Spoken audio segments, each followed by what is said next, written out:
태민병원 정도석 원장입니다.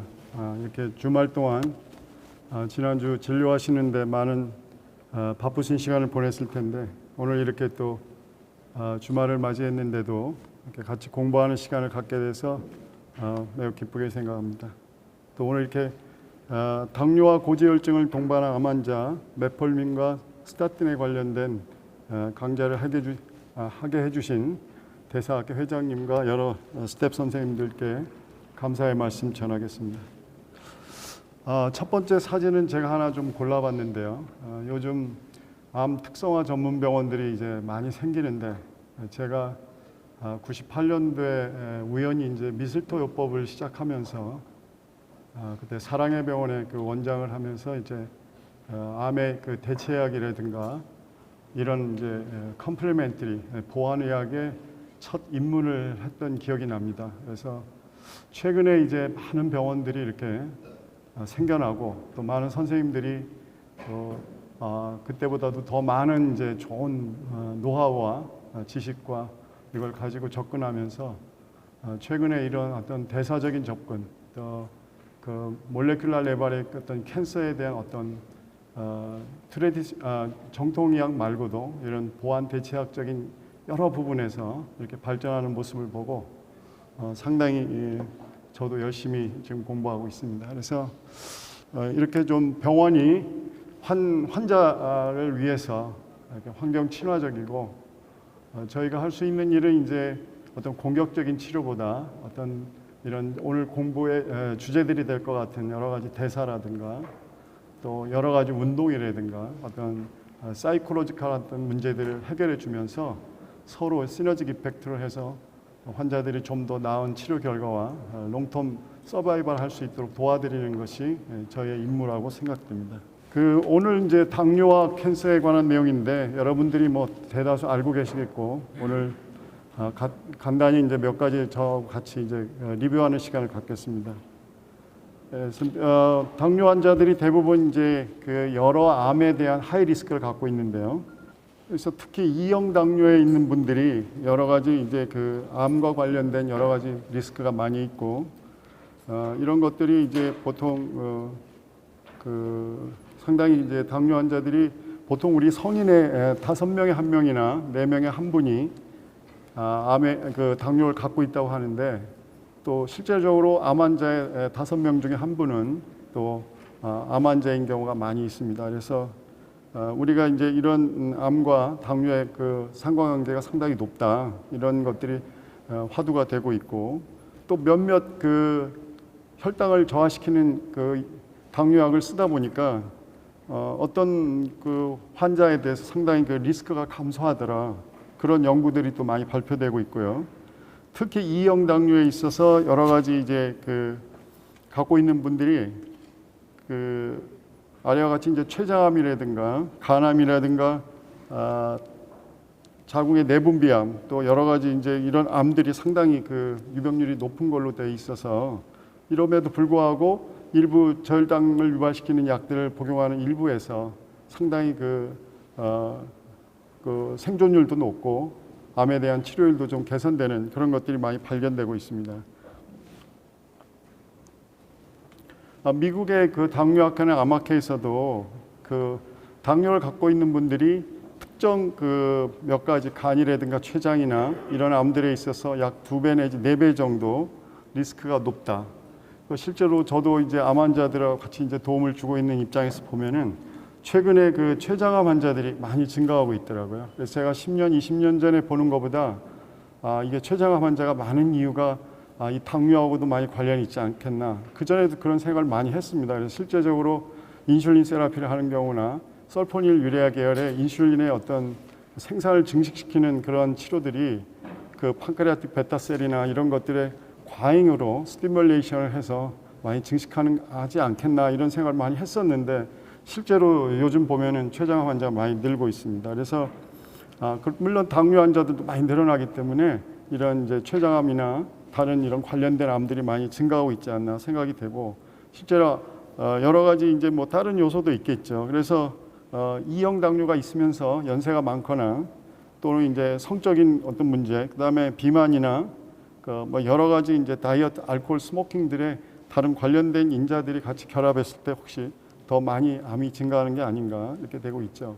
결정적으로 2형 당뇨병에 있어서는 이제 인슐린 저항성 그리고 이제 하이퍼 인슐리니즘에 관련되는데 어쨌든 내재적인 요인에 의해서 많이 생기든 외부에서 인슐린을 많이 주입을 하든 이런 것들이 결국은 이제 캔서의 발병을 증가시키는 굉장한 인디펜던트한 리스크로 작용을 하고 있습니다. 그래서 최근에 어떤 논문을 보면은 우리들이 최근에 많이 쓰고 있는 란투스, 특히 이제 롱액팅 작용을 하는 란투스가 특히 캔서를 유발시키는다는 많은 레포트가 있어서 저도 이제 암 요양병을 하고 있어서 이제 환자들이 와서 당뇨가 있을 경우에는 메디케이션이나 기타 잘 안 될 경우 좀 롱텀하게 안정적으로 유지할 때는 저도 란투스를 많이 썼습니다. 다행히 뭐 메폴민하고 콤바인하는 걸 좋아하기 때문에 뭐 이렇게 작용과 반작용을 좀 했는가 하는 마음도 생기지만 뭐 이런 여러 가지 인슐리니즘이 암을 많이 유발시킨다. 그 외에도 여러 가지 이제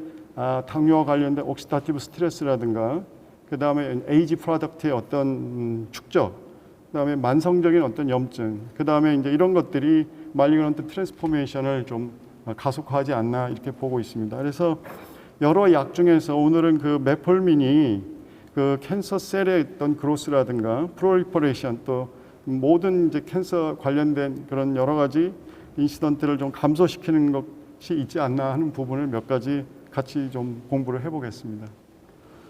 그리고 이제 어쨌든 암 전문의들이 볼 때는 당뇨보다는 암이 더 시리어스하다고 보기 때문에 실제적으로 저도 외래에서 보면은 거의 당뇨 조절이 안 됩니다. 혈당 조절이.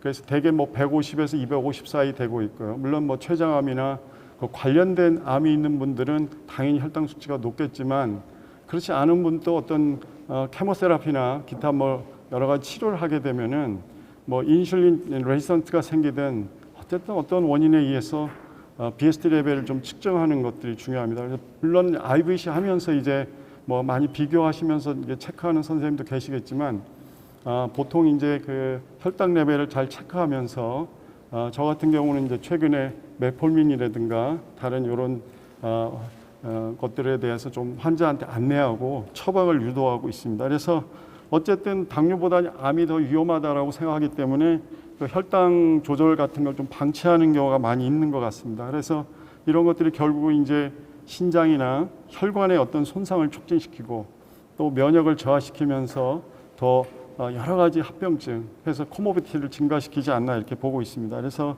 뭐 앞으로 뭐 이번 시간 외에도 계속 당과 관련의 암에 대한 강좌가 많이 있지만 결국 혈당이 높다는 것은 암세포가 정상세포보다 10배 이상의 글루코스를 소모하기 때문에 결국 암이 자라는 좋은 환경을 만들어주지 않나 이렇게 생각하고 있습니다. 암의 그래프를 보면 여러 가지 이제 이런 이제 유병률이라든가 모텔리티라든가 생존율이 정상인보다 많이 떨어지는 그런 그래프를 보여주고 있습니다. 2형 당뇨병에 이제 우리가 선생님들이 잘 아시겠지만 이제 어느 정도 크라이테리아 진단이 되면은 1차적으로 우리가 라이프 스타일 모디피케이션을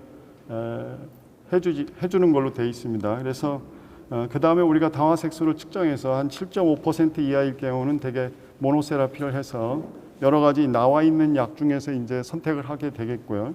그 다음에 당화색소가 7.5% 이상일 경우에는 우리가 듀얼 세라피를 하든 트리플 세라피를 하든 이렇게 선택을 하시면 되겠습니다. 그리고 당화색소가 9.0이 넘을 때는 물론 인슐린 베이스에다가 오랄 하이포글라이세믹 에이전트를 첨가해서 같이 이렇게 치료를 하는데 특별한 컨트라 인디케이션이 없다면은 모노세라피에서 메폴민을 선택하시는 게 좋을 거라고 생각합니다. 그래서 오래전부터 제가 오프라벨 처방하는 문제들, 최근에는 환자들도 이러한 내용을 자기들이 운영하는 카페나 밴드를 통해서 이미 정보를 갖고 있더라고요. 그래서 선생님 저는 메폴민을 먹을 수 있나요? 저는 스타틴 계열의 약을 먹을 수 있나 이렇게 질문을 합니다. 오히려 이제 많이 이제 환자들이 최근에 많이 똑똑해져서 그런 경우에 이제 저는 이제 그런 경우에 이제 그게 이제 저희가 부딪히는 오프라벨 처방인데 그래서 이제 그런 경우에는 저는 이제 비급여를 해서 본인 이제 가격이 얼마 안 되니까 이렇게 복용하십시오 하고 이제 이렇게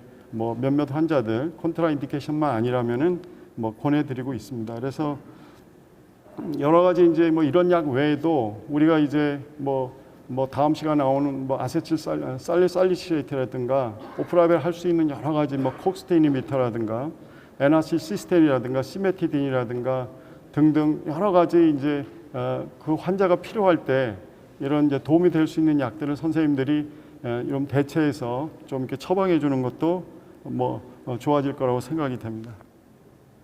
뭐 메폴민은 여러분 잘 아시겠지만 이제 프렌치 릴리약에서 오리진이 됐고요. 그 2형 당류의 퍼스트라인 에이전트로 쓰고 있고 가장 핵심적인 거는 이제 간에서 글루코네오제네시스를 억제하는 효과를 갖고 있고요. 근골격계에서 우리가 그 글루코스 업테이크나 유틸라이제이션을 증가시키고 또 그 카보하이드레이트의 장에서 흡수를 억제시키면서 또 패티엑시드 옥시데이션을 증가시키는 식으로 작용을 하는 그런 바이구아나이데의 약입니다. 그래서 주로 장기에서는 메포민이 근육에서는 글루코스 업테이크를 증가시키고요. 그 다음에 간에서는 글루코네오제네시스를 억제하는 식으로 작용을 하고 장에서는 GLP-1을 향상시키고 글루코스 업섭션을 감소시키는 역할을 하고 있습니다. 그 메폴민의 콘트라 인디케이션은 여기서 나와 있듯이 뭐 감염이 있거나 COPD가 있거나 특히 이제 키드니와 레날 디지즈가 있는 경우에는 좀 문제가 있겠고요. 뭐 크레아틴 레벨이 1.5 이상이 되고 뭐 크레아틴은 여자에게 1.4 이상인데 이제 환자들한테는 저런 경우가 좀 문제가 될 것 같습니다. 정기적으로 이제 CT 팔로업이나 이런 이제 패트나 이런 걸 찍으면서 조영제가 들어가기 때문에 대개 이제 한 2, 3일 전에 이제 이걸 끊고 2, 3일 정도 또 이런 쪽 끊어야 되는 이제 토탈 그런 이제 피어리드가 필요한데 그래서 이제 대개 이제 저 같은 경우에도 이제 그런 부분에 대해서 환자들한테 잘 숙지시키고 환자를 이제 오래 끌고 가다 보면은 그 조영제에 대한 부담이 굉장히 큰 것 같습니다. 환자들한테. 그런데 거기에다 메폴민의 부담까지 또 줘야 되니까 처음에는 뭐 몇 번 찍을 때는 조영제에 대한 부담이 별로 없는데 그 이후에는 상당히 노후제라든가 환자가 굉장히 그 무기력해지고 그 조영제에 대한 반응이 심한 데다 또 메폴민을 써야 되는 그런 문제가 있기 때문에 뭐 신장내과 선생님하고 좀 이렇게 여러 가지 얘기를 해보니까 이제 뭐 그거를 좀 예방할 수 있는 것들이 이제 뭐 N아세틸 시스타인 요법이라든가 CT나 이제 조영제 쓰기 2, 3일 전에 노말살라인을 좀 로딩하는 그런 것들의 어떤 프로토콜이 좀 있더라고요. 그래서 환자들이 특히 입원 환자 위주로 가는 병원에서는 그런 이제 조금 부수적인 요법도 선생님들이 같이 환자들한테 이렇게 제공한다면은 결국은 이제 오랜 치료 과정에서의 어떤 작용과 부작용의 싸움인 것 같습니다. 결국은 그 전에 제가 이제 요즘은 암 환자들을 보면서 느끼는 점은 굉장히 그 대형병원에 그 매달리는 느낌을 많이 봤어요. 그 전에는 좀 호불호가 갈렸습니다. 그래서 항암제나 이런 적극적인 치료를 내가 안 하겠다 그러면 아예 자연치료나 대체요법으로 돌아선 분들이 많은데 이 산정특례 제도가 된 다음부터 5% 본인 부담이 상당히 그 본인 부담이 작아지면서 거의 모든 분들이 그 대형병원에 다니면서 결국은 제가 볼 때는 뭐 좀 지나치지 않다고 표현을 한다면은 너무 항암제 끝까지 매달리는 모습들을 보면서 오히려 그 여명이라든가 그 마지막 그 남아 있는 잔여 기간의 어떤 인간적인 삶이 다 사라지지 않나 이런 걸 많이 보고 있습니다. 그리고 오히려 또 그 삶의 질도 떨어지고 여러 가지 이제 그 항암제의 부작용과 고식적 항암제로 계속 끌고 가는 그 환자들의 모습을 보면서 그런 것들이 좀 전에보다는 많이 좀 환자들이 좀 경제적인 부담은 줄었지만 오히려 환자들이 그 삶의 질과 여러 가지 그 치료에 대한 고통으로 더 고통을 받지 않나 이렇게 생각하고 있습니다. 뭐 메커니즘은 뭐 여러분도 잘 알겠지만 이제 메폴민을 복용했을 때 그 간에서 흡수해서 결국은 이제 당 합성을 억제하고 그 락테이트를 많이 만드는 그런 역할을 하고 있습니다. 그래서 결국은 나중에 AMPK를 활성화시키는데 미토콘드리아에서 ATP, ADP 레이쇼를 ATP 레이쇼를 그 비율을 증가시켜서 AMPK를 활성화시키고 그 AMPK가 결국은 당 합성을 억제하는 이런 역할을 하는 걸로 되어 있습니다. 그래서 여분의 락테이트가 생기는데 이게 이제 락틱 엑시도시스를 유발시킬 수 있다고 합니다. 그래서 다음 시간에 또 계속 나오더라고요. 그래서 고리 사이클이라든가 락테이트 셔틀을 통해서 이 락테이트가 정상적으로 이게 처리가 되면은 엑스토시스가 오는 확률은 매우 적다고 합니다. 그래서 정상적인 간 기능과 레날 펑션이 유지된다면은 메폴민을 사용해서 이렇게 글루코제네시스를 억제시키고 또 AMPK를 활성화시키면서 결국은 이제 안티캔서 이펙트를 보이지 않나 이렇게 생각하고 있습니다.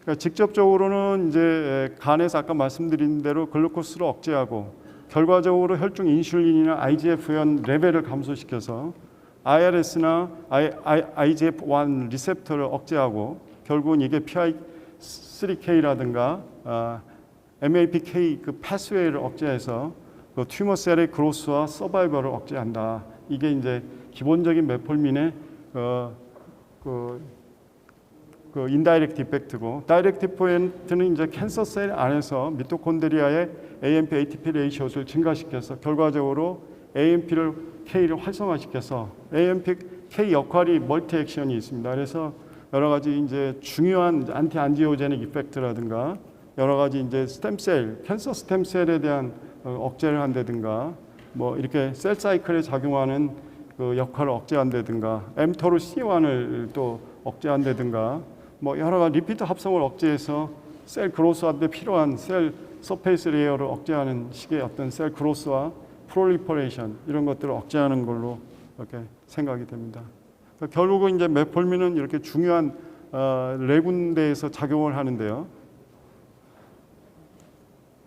그래서 결국은 이제 이런 이제 셀 시그널, 인슐린, IGF 가장 중요한 패스웨이를 차단한다고 봅니다. 그래서 여기서 메폴민이 작용해서 차단을 하면은 이렇게 이어지는 MAPK 패스웨이나 이렇게 PI3K로 가는 mTOR 이쪽 PI3K 패스웨이를 억제함으로 해서 결국은 셀의 메타볼리즘, 셀 그로스, 프롤리퍼레이션, 에이포토시스를 증가시키지 않나 이렇게 보고 있습니다.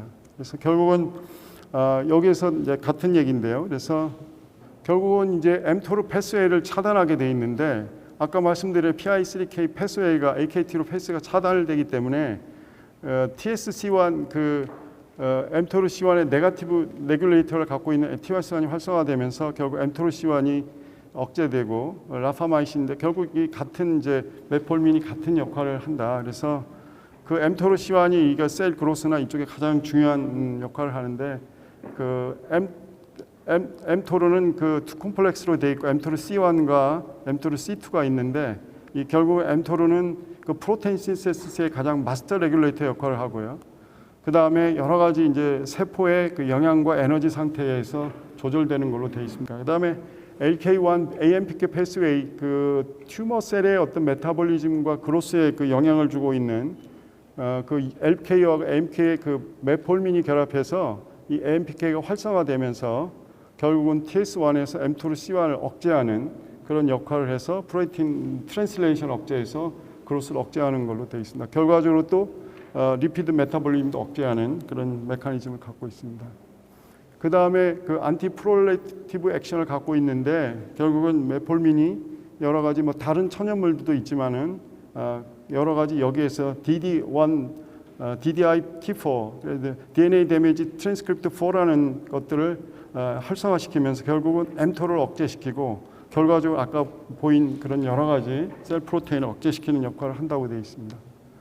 그래서 여러 가지 논문에서도 그 메폴민을 사용했을 때 캔서 리스크가 감소한다. 그래서 우리가 또한 캔서 환자들의 아웃컴을 좀 증진시킨다. 이런 논문들이 많이 나와 있고요. 그 다음에 또 결국은 이제 그 메폴민은 이런 이제 mTOR를 억제하면서 결국은 AMPK를 활성화시키는 방향으로 여러 가지 캔서의 그 프리벤션도 하고 트리트먼트에 활용할 수 있다. 이런 얘기들이 많이 논문이 나와 있습니다. 그래서 결과적으로 메폴민은 여러 가지 어떤 특정 암들에 대해서 그 성장과 증식을 억제하는 효과가 있다. 그래서 이제 결국은 이제 당뇨 환자들에 있어서 그런 이제 인시던스를 감소시킬 뿐만 아니라 당뇨를 갖고 있는 암 환자에서 메폴민을 사용할 경우에 좀 더 베터 아웃컴이 나오는 그런 논문들이 많이 나오고 있습니다. 그래서 결국은 이제 여러 가지 이제 메폴민도 그 개인의 제네틱 폴리모르포리즘에 의해서 그 효과나 그 이펙트 정도가 좀 다르지 않겠나 이런 얘기도 많이 있고요. 그래서 그렇지만 이제 여러 가지 이런 이제 약 중에서 메폴민이 그래도 가장 좀 학계에서 받아들여지고 있고 현재 이제 100개가 넘는 해외 임상 중이 진행되고 있더라고요. 그래서 이런 것들이 한 2020년도 정도 되면은 어느 정도 뭐 다양한 암 브레스트부터 뭐 스몰 렁시 NSCL부터 다양한 암들에서 소파구스라든가 등등 많은 암에서 사용되고 있기 때문에 어떤 특정암이 아닌 여러 가지 모든 암에서 뭐 좋은 결과가 나오면은 지금 현재 치료하고 있는 항암 치료에다가 보조 치료제로서 같이 이렇게 콤바인해서 쓸 수 있는 가장 좋은 약으로 평가되고 있습니다.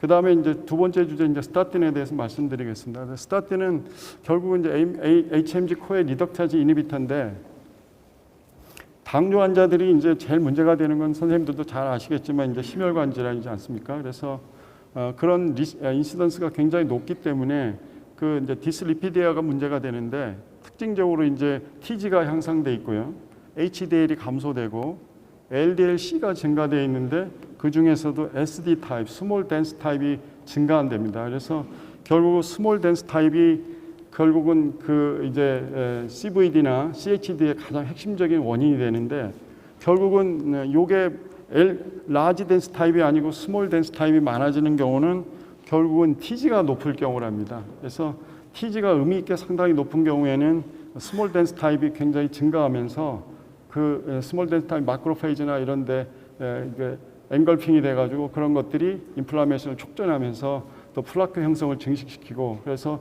더 문제가 되는 걸로 되어 있습니다. 그래서 물론 이제 이런 걸 적극적으로 치료하는 것이 결국은 CH나 CVD를 감소하지만은 또 여러 가지 다른 이펙트를 볼 수 있다라고 되어 있습니다. 그래서 유러피안 가이드라인을 보면은 최근에 이제 LDL-C를 가지고 하이 리스크나 베리 하이 모더레이트로 해서 베리 하이인 경우에는 70 이하로 유지하는 게 좋다.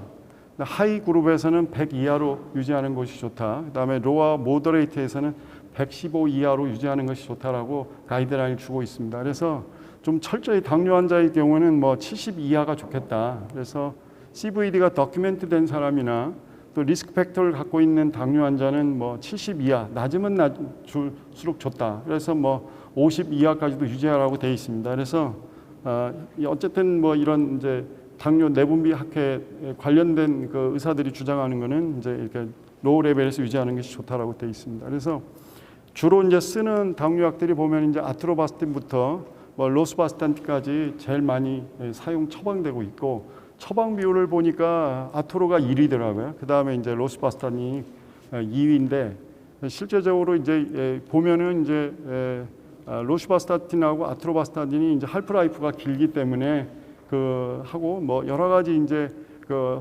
흡수율이라든가 여러 가지 이런 게 좋고 실제적으로 이걸 준비하면서 공부하다 보니까 이제 주로 이제 리포필릭한 이런 경우에 아트로바스타틴이나 이런 계열이 더 안티 캔서 이펙트가 있더라 이런 이제 논문들을 제가 확인을 했습니다. 그래서 결국은 이제 그 스타틴은 요거 같이 이제 메발로네이트를 패스웨이를 차단하는 역할을 하고 있습니다. 그래서 역할은 이제 스타틴의 여러 가지 플레이오트로픽 이펙트는 선생님들이 잘 아시니까 따로 보시면 될 것 같고요.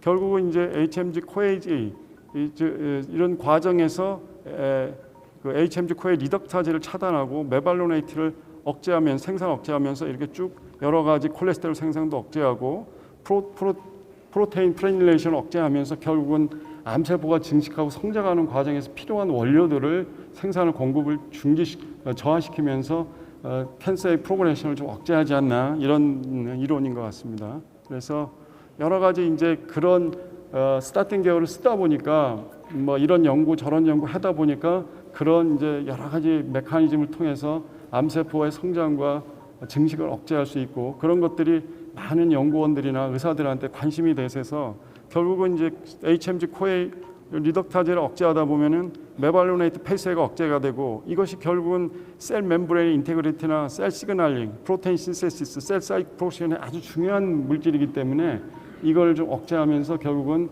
캔서셀의 프로모션 뭐 증식이 억제되지 않나 이런 얘기들 하고 있습니다. 실제적으로 여러 가지 100만 명을 상대한 그 연구에서도 보면은 렁캔서 25%가 사망이 좀 늦춰지더라. 그리고 뭐 이런 결과들이 많이 나오고 있습니다. 그렇지만 아직도 좀 스타틴 계열의 약들은 많은 더 연구가 필요하다 이렇게 돼 있고, 결국은 이제 스타틴은 이제 라스 온코젠 익스프레션을 억제하는 물질로 평가되고 있고요. 뭐 시간 관계상 좀 빨리 나가겠습니다. 그래서 뭐 여러분들이 많이 보는 그래프인데 이제 결국은 이런 이제 리셉터 타이로인 카이네즈를 통해서 쭉 라스 라프 뭐 이 MAK 이게 패스웨이 이렇게 해서 이런 시그널 패스웨이에서 관여하는 그 라스 요 부분에 대해서 이제 온코젠에 대한 익스프레션을 시키는 그런 이제 역할을 한다 이렇게 돼 있습니다. 그래서 쭉 보면은 여러 가지 이제 패스웨이 안에서 중요한 게 여기 라스인데, 그래서 결국은 이제 여러 가지 이런 라스 아프 패스웨이 중에서 이제 EGFR이 이제 많이 요즘 대두되고 있죠, 표적 치료에. 그래서 EGFR이 오버 익스프레션 된 게 런캔서의 40 내지 80%죠. 그래서 뭐 런치에는 거의 다 뭐 표적 치료 하시는 걸로 돼 있고, 기타 여러 가지 암들도 돼 있고요. 그 다음에 이제 오늘 갖고 있는 라스 패스웨이 중에서 이제 세 가지 프로테인이 있는데 HKN, 그래서 H라스, K라스, N라스가 있는데, 뭐 이 K라스가 가장 요즘 뭐 그래서 이게 뮤테이션이 됐는지 판크레아스 환자가 많이 증가하는 것 같습니다. 콜론 캔서하고. 그래서 뭐 전혀 식생활이나 환경적으로 캔서에 문제가 없는 분들도 췌장암이나 이런 것들이 많이 오는 것들은 역시 이제 이런 K라스나 이런 이제 패스웨이 어떤 뮤테이션에서 오지 않나 이렇게 생각하고 있습니다. 그래서 이제 여러 가지 이제 그 역할을 하지만 결국은 이제 스타틴이 여기를 차단하면서 결국 FPP를 감소시키고, 그런 걸 통해서 라스나 여러 가지 이런 것들의 역할을 좀 감소시켜서 이런 플레이모르픽 트로픽 이펙트를 보이지 않나 이렇게 생각을 하고 있습니다. 그래서 스타틴은 뭐 프롤리페레이션을 억제하고 인베이전이나 메타스타시스도 좀 감소시키고, 특히 이제 착상에서 새로 자라는 이제 엔지오제니시스나 인플레이메이션도 좀 억제하는 효과가 있고, 옥시다티브 스트레스를 주는 그런 이펙트가 있다고 되어 있습니다.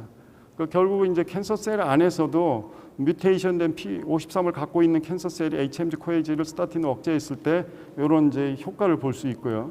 그다음에 그 면역에 아주 중요한 덴트라이틱 셀에서 또한 역제를 해주면은 이런 이제 인터로킨이 활성화되고 감마 델타 셀이 활성화되면서 NK 셀이 활성화되고, 결과적으로는 캔서 셀에 다 인터페론 감마가 영향을 준다 이렇게 돼 있습니다. 그래서 스타틴 계열은 이제 튜머 셀 그로스 이니비션과 엔지오제네시스를 이니비 시키고, 그 다음에 에이팝토시스를 인덕션 시키면서 그 튜머 메타시스를 억제하는 그런 효과를 갖고 있지 않나 이렇게 되고 있습니다.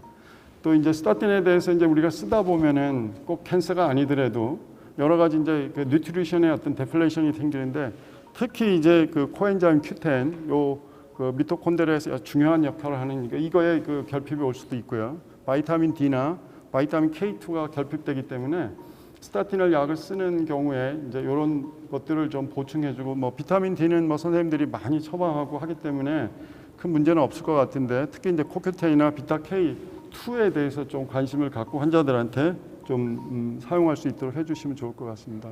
스타틴을 쓰면서 오는 여러 가지 이제 부작용으로는 이제 마이오패시, 헤파토톡시시티 여러 가지가 있고요.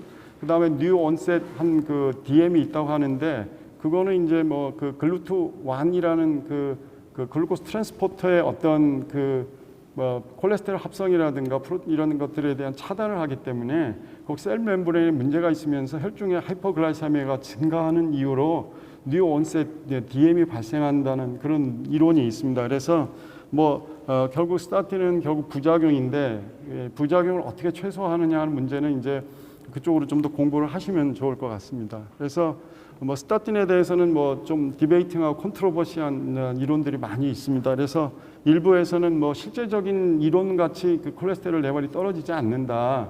그리고 여러 가지 이제 그 뉴트리언트 데플레이션을 시키고 그런 걸로 인해서 사이드 이펙트가 너무 많다. 그래서 좀 반대하는 분도 꽤 있으신 것 같습니다. 그래서 뭐 또 암에 관련된 건 어떤 스타디에서는 암이 감소한다, 어떤 스타디에서는 암이 증가한다 이런 내용들이 있어서 이런 것도 선생님들이 고려하면서 해야 되고, 결론적으로는 뭐 설왕설래하다.